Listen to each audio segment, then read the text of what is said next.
welcome back to my channel. My name is Maggie if you're new here. Today I am going to be sharing with you my 6-month check-in for my finances for 2021. So we're going to be talking about goals, achievements, things on my to-do list, and some metrics. So I am going to leave timestamps down below for each of those sections if you want to jump around.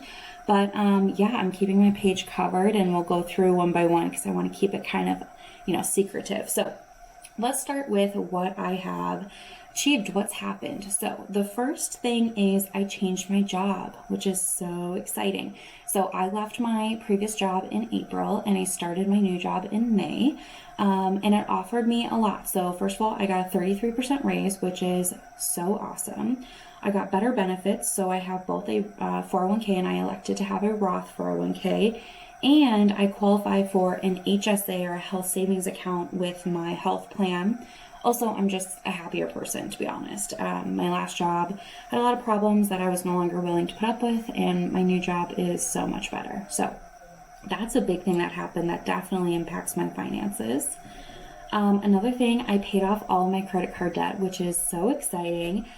So I started the year off with $5,418.60 in credit card debt. It was on a, 0% interest credit card, most of that. So that helped me quite a bit to make sure I'm not accruing interest, but I have paid that all off. So now my only debt is my mortgage. I have contributed monthly to my Roth IRA. So when I was paying off the debt and at my other job where I, got paid less, I was just putting $25 a month in, which is still better than nothing. So I am very happy that I've just been continuing to contribute, and hopefully that'll increase and I can max out one day the contribution efforts. So happy with just the habit though. My net worth has increased 27.4% since January 1st. So I typically don't share my net worth, but I will today. So on January 1st, I was at 106,562 and 36 cents was my net worth. And in June 30th, I ended the month at 135,763 and 64 cents. So grew about $30,000 this year. And I'm just really excited, especially now that that debt is gone, for it to build faster, for me to have more investment opportunities. So really, really pleased with that. And I have continued to budget a month ahead. So at my old job, I was paid one time a month, and I was paid on the last business day of the month. So for example, my March paycheck came on the last day of March, and it covered all of April. Now my job pays me twice a month. I get paid on the 15th and the last day of the month. And instead of just going ahead and rolling it and, budgeting per paycheck, I've decided to keep going a month ahead because it does definitely offer you a little bit of wiggle room. It really helped me being a month ahead when I left my job, because I left my job in April and I had about 4 weeks before I got my first paycheck from my new job. So it was nice to already know that all of May was covered. I didn't have to worry about it. It was not a problem. So I really enjoy budgeting a month ahead and will continue to do that. Next, we have some goals, which is exciting. So the first one is to max out my HSA for 2021. The limit for an individual, which is me, is $3,600.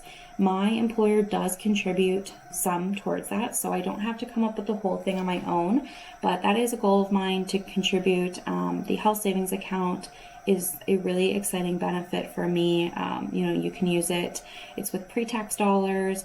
As long as you use it for health, or I guess approved health expenses, you don't pay taxes on it. So you just get to keep, the raw money. But I'd like to max that out. Next goal I have is to build my emergency fund. So I'm looking at 3 months of expenses in a bank account plus $1,000 of cash, in a safe place in my home. So that's going to be about $8,300. And that's kind of the next goal I have as far as my budgets. You should see that I'm starting to put more money towards that emergency fund. I'd also love to achieve a $200,000 net worth. I don't know if that'll happen in 2021. All of these goals are just, they have different timelines on them. But yeah, that is kind of the next milestone because I have surpassed that $100,000, which is just crazy and so exciting. Next, stay out of credit card debt. That's kind of a big one. You know, I don't really want to have to go through paying off debt again. I know I can do it, but that doesn't mean that I want to do it. Which kind of leads me to my next one. I really want to buy a luxury designer handbag, which I know some people think is a waste of money or not needed, but that's something I've really, really wanted to do, and I've told myself no for a really long time. So I want to save up $2,200 in cash to be able to buy a handbag. So that is kind of a shorter term goal as well. And then my last one is a goal for my year-to-date savings rate. So each month I calculate my savings rate, and I actually calculate two. I have my savings rate not including my mortgage principal, and then the one including my mortgage principal. So I would like my year-to-date at the end of the year in December to be 10% with the no mortgage and 15% including the mortgage. We will see. The first half of the year, you know, kind of low just because I did not include paying off debt as savings rate, but now that I'm out of debt, hopefully that number will just increase. Okay, let's move on to some metrics next. So I have mostly rates of return, so the first four here. So the first one is my Roth 401k. I started it on June 1st and I already have a 4.55% rate of return, which is great. Then I have my Roth IRA, which my year-to-date is 12.26%. Then I have my Betterment taxable account. This is going to be used probably, I don't know, like 10 years from now to buy a new car or like something big like that. So I'm letting that money work for me, and it's my rate of return for year-to-date is 12.45%.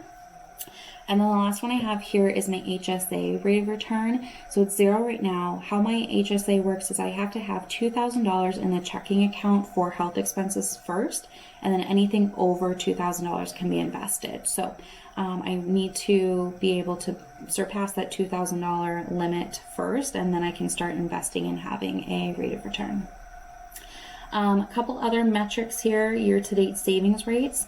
So right now, I got these mixed up. So right now, with the mortgage is 9.33%. My goal is 15%.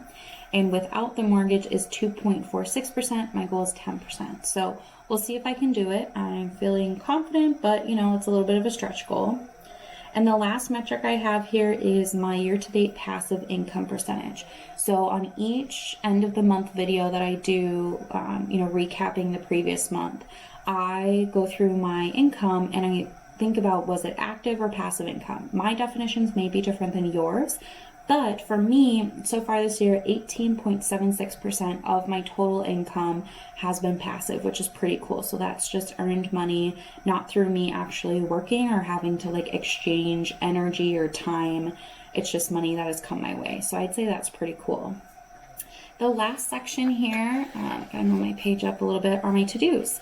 So first one is to update my emergency fund bill list. So in my spreadsheet that I have all my finances in, I have a tab for my emergency fund, and I need to go through there and make sure that all of the bills I'm accounting for are up to date. So for example, I know that my insurance, my car insurance just changed, so I need to update that. I also need to take off the minimum payment for debt because I no longer have a minimum payment. So I just need to go through there, and that'll help me calculate my new goal number of that 3 months plus $1,000, because it probably is a little bit more than that $8,300 that I have going right now. Then I want to review all of the beneficiaries on my accounts. Like I said, I just got set up with my HSA and my Roth 401k, so I just want to make sure that everything is actually set up and like ready to go. And my last one is to check my credit history for any errors as well as my score. I do see my FICO score every month. My credit card, Capital One shows it to me, but I want to go through and make sure there's not any errors on there, make sure that, there's nothing suspicious showing. So that is it for my 6-month check-in for 2021. I would love to hear from you guys. What has been going on in your first 6 months of 2021? What goals do you have? What achievements have you been able to reach? I just think it's really interesting to hear what other people's goals are, because sometimes they're similar, sometimes they're different, and that's just kind of fun of it. So If you enjoyed this video, I would love if you wanted to subscribe to my channel, or if not, even just a thumbs up would really make my day.